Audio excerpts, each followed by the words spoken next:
Bienvenue, chers frères et sœurs en Christ. Bonjour ou bonsoir selon l'heure à laquelle vous allez écouter cette vidéo.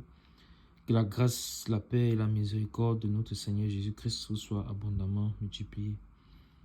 Nous allons donc poursuivre dans notre série de 7 minutes de pain quotidien. Nous sommes dans le livre de Actes des Apôtres au chapitre 2. Et aujourd'hui, nous allons lire les versets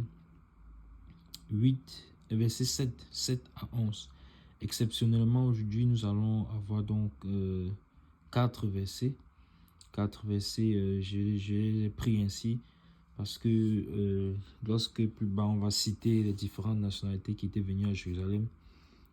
Ça se poursuit dans les versets suivants en fait. Donc, je n'ai pas voulu couper. C'est du verset 9 au verset 11. Je n'ai pas voulu couper et les faire en 2 vidéos. J'ai voulu que toutes les nationalités soient citées et mentionnées dans une seule vidéo. Donc, c'est pour ça que exceptionnellement, nous allons lire 4 versets. Et il peut donc arriver que la vidéo soit un peu plus longue que d'habitude. Que le Seigneur Jésus-Christ vous bénisse. Donc, nous avons déjà vu la dernière fois que le Saint-Esprit est venu sur ses disciples et qu'ils se sont mis à parler dans les langues qui n'étaient pas leur langue maternelle. Et donc, ça a attiré l'attention de ces personnes qui étaient là, venues, de ces Juifs qui étaient venus à Jérusalem pour adorer, et parce qu'ils avaient entendu quelque chose. Donc, nous allons poursuivre aujourd'hui du verset 7 au verset 11. Je lis au nom de Jésus. Et ils étaient tous dans l'étonnement et la surprise. Et ils se disaient les uns aux autres: voici, ces gens qui parlent, ne sont-ils pas tous galiléens? Et comment les entendons-nous dans notre propre langue à chacun, dans notre langue maternelle? Parthes, Mèdes, Élamites, ceux qui habitent la Mésopotamie, la Judée, la Cappadoce, le Pont, l'Asie, la Phrygie, la Pamphylie, l'Égypte, le territoire de la Libye voisine de Cyrène, et ceux qui sont venus de Rome, juifs et prosélytes, crétois et arabes, comment les entendons-nous parler dans nos langues des merveilles de Dieu? Amen. Amen. Donc, nous voyons ici là donc finalement, ils étaient dans l'étonnement et la surprise. En effet, puisqu'ils ne s'étaient jamais produit, ils n'avaient jamais entendu des personnes parler des merveilles du Seigneur chaque fois qu'ils venaient à Jérusalem. C'est la toute première fois. Mais qu'est-ce qui se passe? Ils essayent de comprendre. Ils posent donc la question: ces gens qui parlent, ne sont-ils pas tous galiléens? Est-ce que vous pouvez répondre à cette question, frères et sœurs? Ne sont-ils pas tous galiléens? Bien sûr qu'ils sont tous galiléens. Rappelons-nous ce que l'ange leur a dit au verset 10. Au verset 10 dans le chapitre 1, nous l'avions vu. Nous avons vu que lorsque le Seigneur Jésus a été élevé dans le ciel, les disciples avaient les regards fixés vers le ciel. Et qu'est-ce qui s'est passé?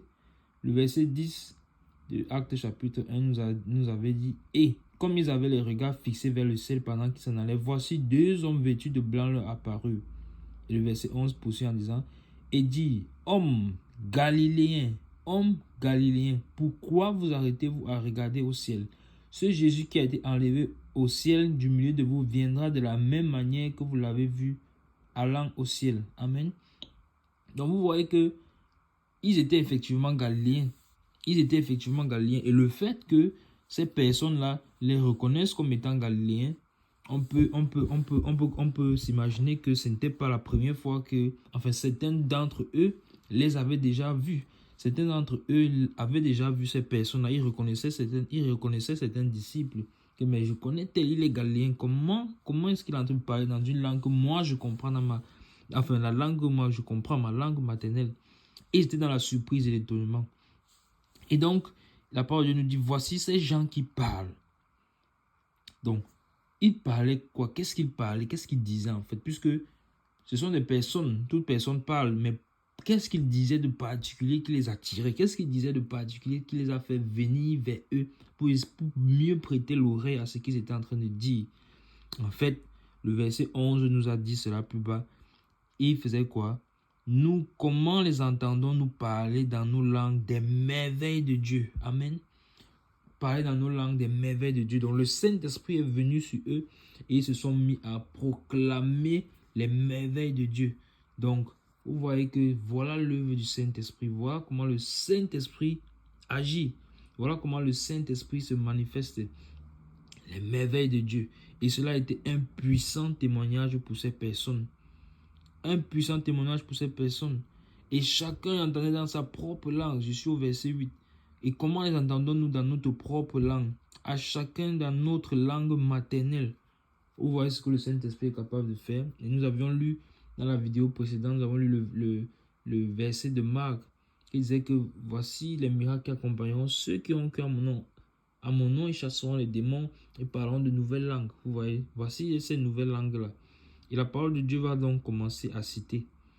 Nous avons les Parthes, Mèdes, Élamites, ceux qui habitent la Mésopotamie, la Judée, la Cappadoce, le Pont, l'Asie, la Phrygie, la Pamphylie, l'Égypte, les territoires de la Libye voisine de Cyrène, et ceux qui sont venus de Rome, juifs et prosélytes, crétois et arabes. Vous voyez? Et le Saint-Esprit avait signalé dans le verset 5 de ce Actes des Apôtres chapitre 2, et rappelez-vous toujours, chaque fois qu'on lit, rappelez, suivez toujours, si vous ne comprenez pas dans une vidéo, suivez les vidéos précédentes pour essayer de mieux comprendre. Le Saint-Esprit avait dit quoi? Au verset 5, « Or, il y avait un séjour à Jérusalem des Juifs hommes pieux de toutes les nations qui sont sous le ciel. » Donc, toutes les nations qui sont sous le ciel étaient représentées. Donc, et nous avions déjà vu que le Saint-Esprit nous indiquait que le salut était répandu pour tout le monde entier, pour toutes les tribus de la terre. Et je vais donc particulièrement attirer votre attention sur ici au verset 10, quand on dit la Phrygie, la Pamphylie. Le mot Pamphylie, est-ce que vous savez ce que signifie le mot Pamphylie? Le mot Pamphylie, en effet, cela signifie de chaque tribu. Ouais, de chaque tribu. Donc, je vous avais dit, prêtez toujours attention à chaque fois à tous les mots qui sont dans la parole de Dieu. Pratiquement tout est prophétique et pratiquement tout est détaillé. Il est important d'essayer de comprendre et de demander au Saint-Esprit qu'est-ce qu'il en est. Donc, quand on dit de chaque tribu, donc vous voyez que le Saint-Esprit avait caché encore là-dedans que, en fait, il s'était révélé plus au verset 5, mais il nous redit encore ici que, effectivement, le salut est pour tous les hommes.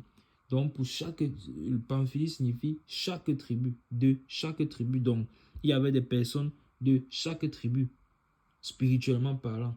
Donc, vous voyez que, et avant ce mot Pamphylie là, il y a un mot là qui n'est pas traduit malheureusement dans la version française, mais il y a un mot en grec. En grec, en fait, T, donc T et E, cela signifie non seulement. Donc, non seulement. Donc, ça veut dire que on cite donc toutes ces personnes, la Parthe, Mèdes, Élamites, ceux qui habitent la Mésopotamie, la Judée, la Cappadoce, le Pont, l'Asie, la Phrygie. Et puis on dit non seulement ceux-ci, mais aussi la Pamphylie, mais aussi chaque tribu, représentée. Donc, le Seigneur est merveilleux, merveilleux dans ce qu'il fait, sa parole est merveilleuse. Et on continue en disant, après la Pamphylie, on dit l'Égypte, le territoire de la Libye voisine, de Cyrène, et ceux qui sont venus de Rome, juifs et prosélytes. Et j'attire donc encore votre attention sur le mot prosélyte.